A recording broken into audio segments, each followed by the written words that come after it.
좋은 화요일 아침입니다.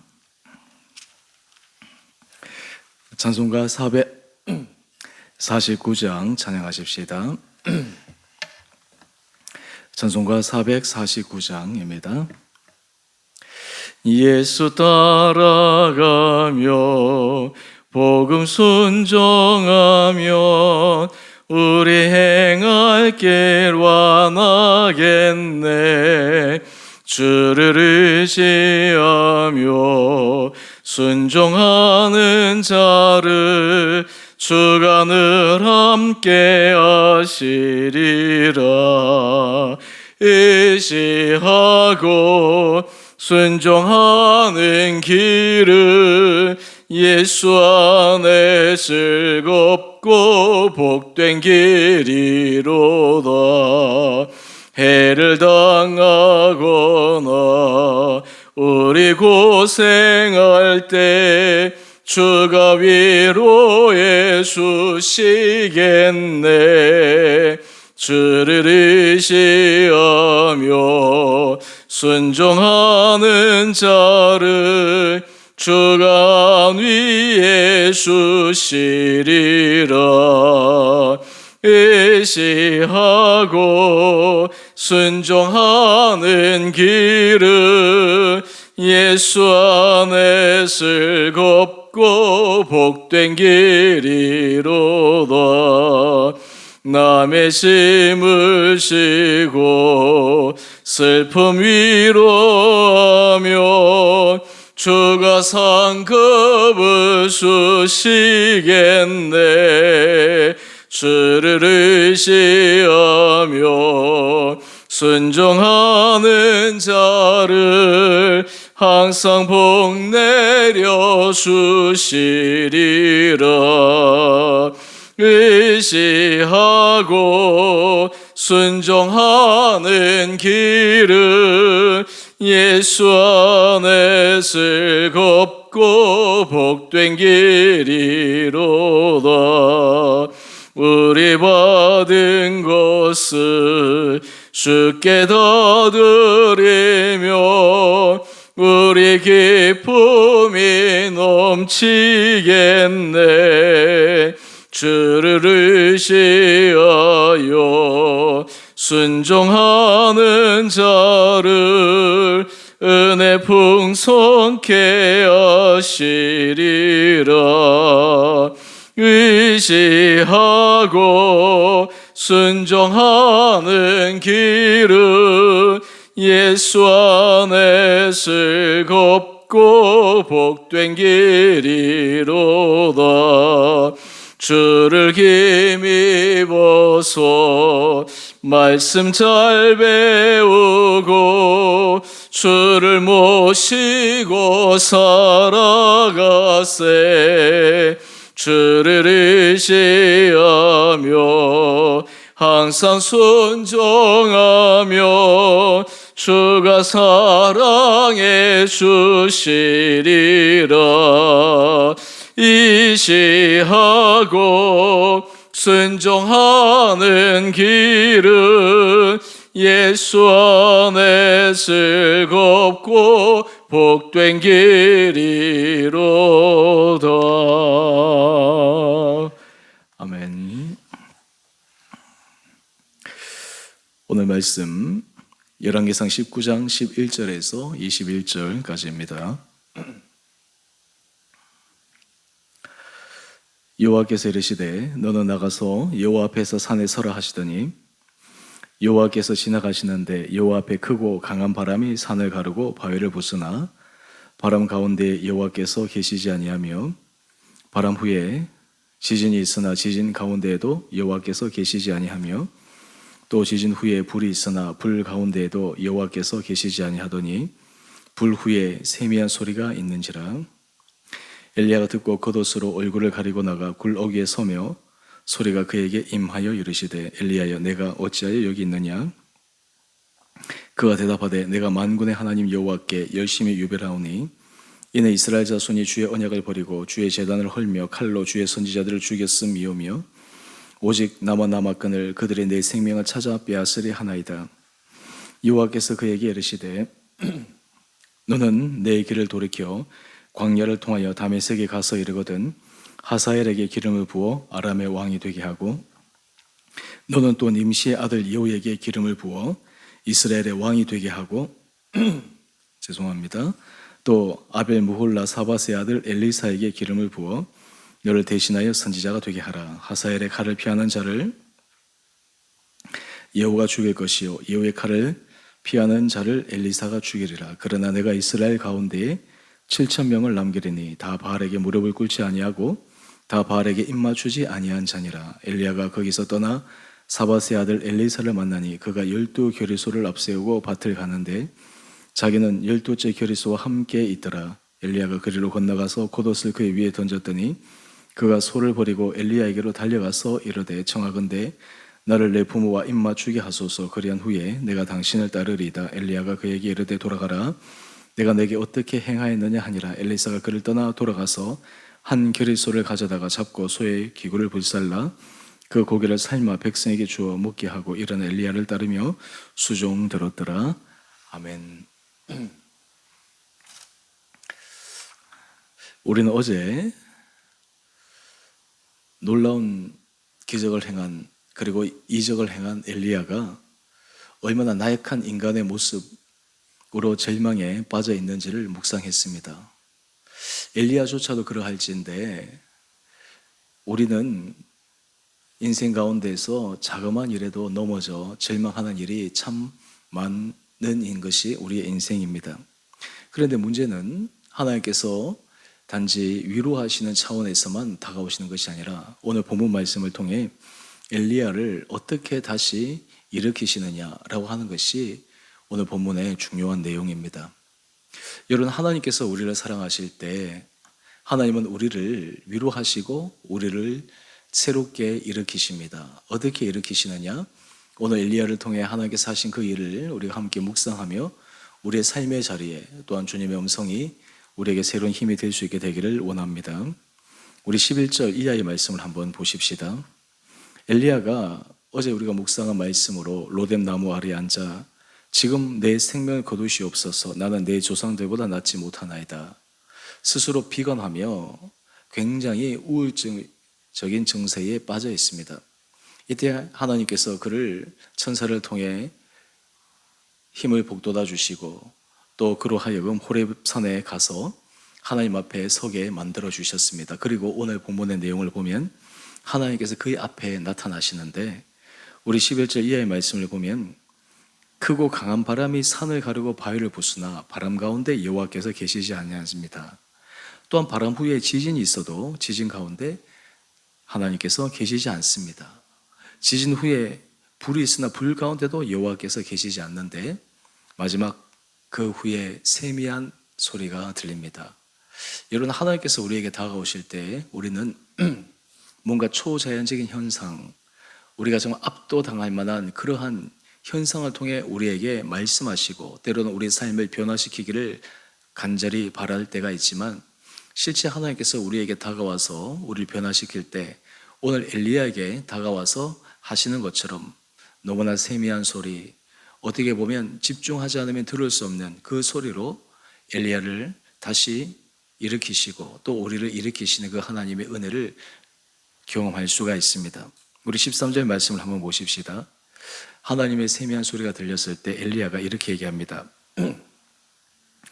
내가 만군의 하나님 여호와께 열심히 유별하오니 이는 이스라엘 자손이 주의 언약을 버리고 주의 제단을 헐며 칼로 주의 선지자들을 죽였음이오며 오직 나만 남았거늘 그들이 내 생명을 찾아 빼앗으려 하나이다. 지금 엘리야의 고백은 이 땅 가운데 하나님을 경외하는 사람, 하나님 앞에 열심히 특심한 사람은 내밖에 없습니다. 이것이 엘리야의 고백입니다. 여러분, 우리가 믿음 생활할 때 함께 믿음의 길을 걸어가는 믿음의 동력자, 동지들, 믿음의 지체들이 있을 때 우리가 힘을 낼 수가 있습니다. 만약 아무도 우리 곁에 또 우리를 지지해 주거나 우리를 손잡아 주거나 우리로 하여금 힘을 북돋아 줄 수 있는 사람이 없다면 괜찮을 때는 좋지만 만약에 문제가 생기거나 절망에 빠졌을 때는 이내 넘어지기 마련인데 지금 엘리야는 얼마나 홀로 고독한 외로움 그런 상태에 빠져 있는지 그는 하나님 앞에 독백을 통해 고백하고 있습니다. 그런데 하나님께서 이런 엘리야에게 어떻게 말씀하십니까? 우리 15절 말씀을 한번 보십시다. 15절 말씀을 보면 참 하나님께서 엘리야를 새롭게 하시는 일이 놀라운데요. 먼저는 다메섹에 가서 하사엘에게 기름을 부어 아람의 왕이 되게 합니다. 엘리야의 사역이 이제 이스라엘을 넘어서 다메섹에 가서 하사엘에게 기름을 부어 왕이 되게 하는 그런 사명을 주십니다.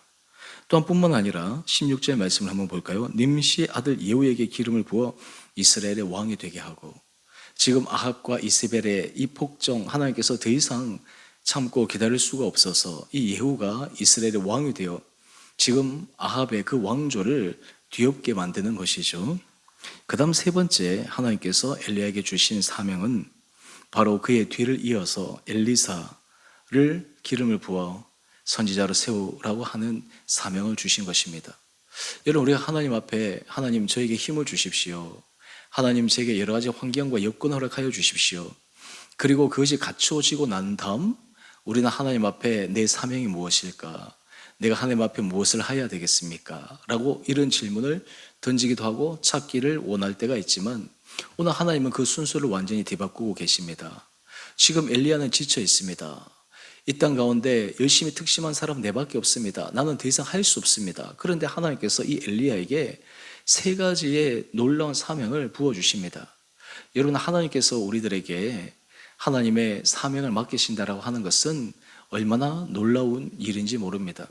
여러분, 인생 가운데서 내가 해야 될 일이 있다, 내가 감당해야 될 사명이 있다라고 하는 것은 때로 힘들고 어렵고 고난의 상황에서도 그것을 이겨낼 수 있는 그런 힘의 근원이 되게 됩니다.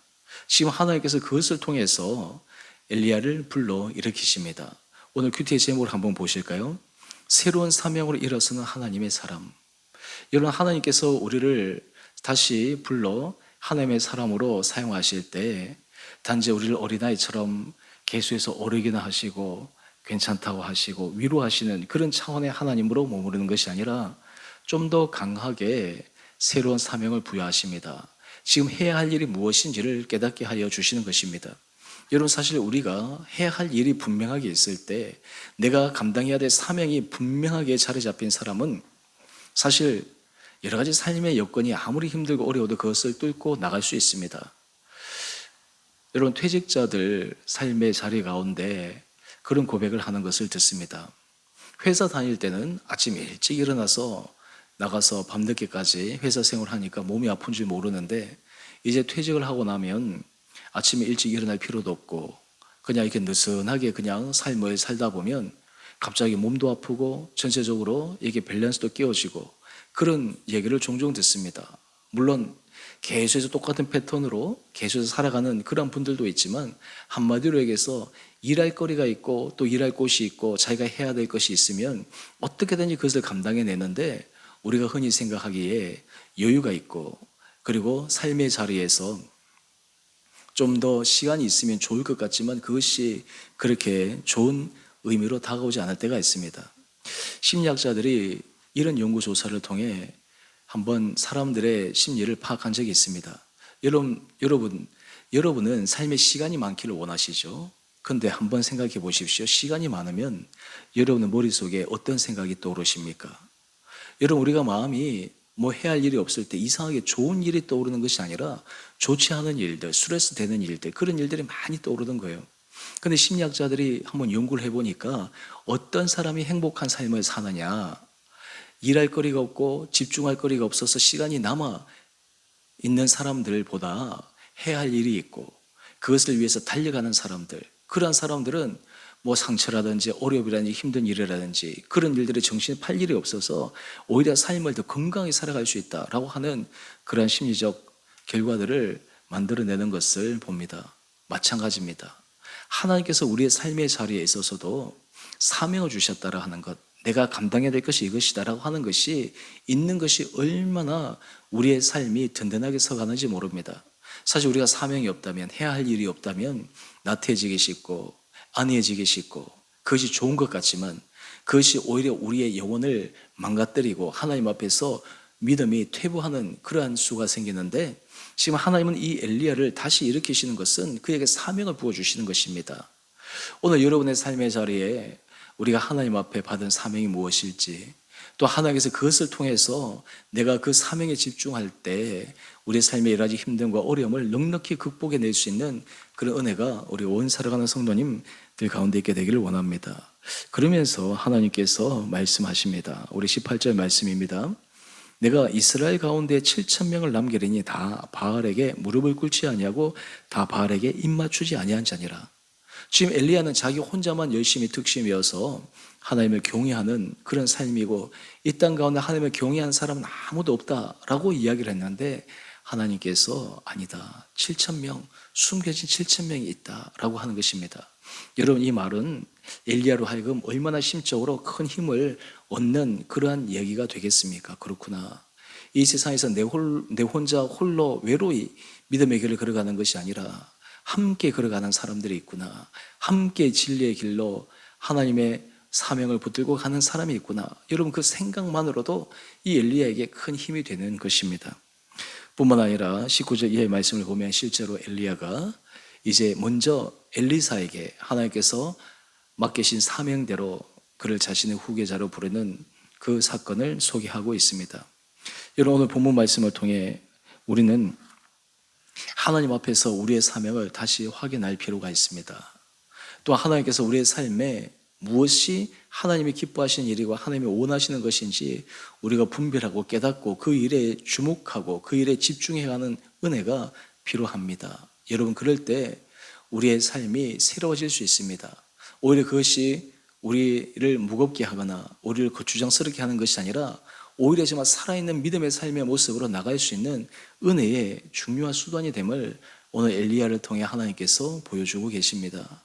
바라기는 우리 사랑하는 성도님 한 분 한 분들에게 하나님께서 정말 이런 은혜를 부어주시기를 원합니다. 우리의 삶의 자리 가운데 환경이나 우리의 심적 상태에 의해서 우리가 하나님의 일을 감당 못하는 것이 아니라 가장 중요한 것은 내게 하나님께서 부여된 그 사명이 무엇인가, 그리고 그것에 대해서 분명한 내 안에 확고한 신념과 믿음의 고백이 있는가.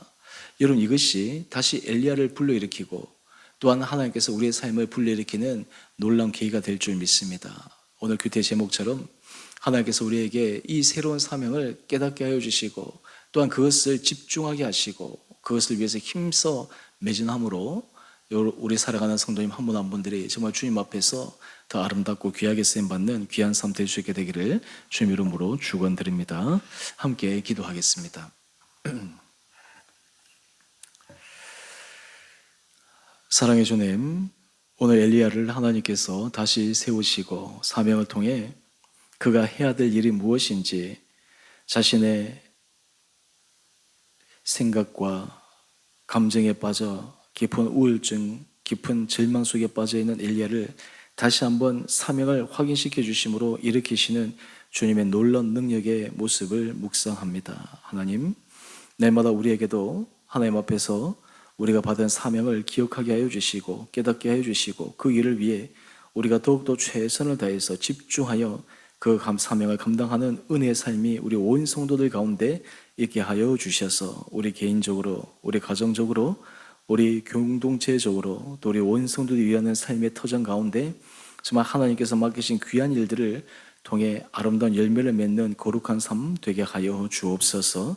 주님, 특별히 이 나라 이민족을 국률하게 해 주시되 나라의 위정자들에게 정말 그들의 시대적 소명과 사명이 무엇인지를 깨달아 정말 그들의 겸손한 마음으로 주어진 그 자리와 직분에 최선을 다하게 하여 주셔서 정말 지도자의 결정과 지도자의 삶의 모습이 이 국가와 그리고 민족에게 어떤 지대한 영향을 끼칠 수 있는가를 정말 심각하게 생각하며 하나님 주신 지혜로 하나님께서 길을 열어주시는 대로 이 나라 이 민족이 더 큰 도약을 통해 온 세계에 주의 복음을 전하는 거룩한 나라 되게 하여 주옵소서. 오늘 이 한날 하루 삶 주님께서 우리의 삶을 더욱더 강하게 붙들어 주시고 날마다 주께서 우리를 부르신 그 부름을 따라 은혜의 사슬에 매여 힘있게 걸어가는 복된 하루 되게 하여 주시기를 우리 사랑하신 예수님 이름으로 감사 기도 드리옵나이다. 아멘. 하늘에 계신 우리 아버지 이름을 거룩하게 하시며 아버지 나라가 오게 하시며 아버지의 뜻이 하늘에서와 같이 땅에서도 이루어지게 하소서. 오늘 우리에게 일용할 양식을 주시고 우리가 우리에게 잘못한 사람을 용서하여 준 것 같이 우리의 죄를 용서하여 주시고 우리를 시험에 빠지지 않게 하시고 악에서 구하소서. 나라와 권능과 영광이 영원히 아버지의 것입니다. 아멘. 오늘도 믿음으로 승리하시는 복된 하루 되시기를 바랍니다.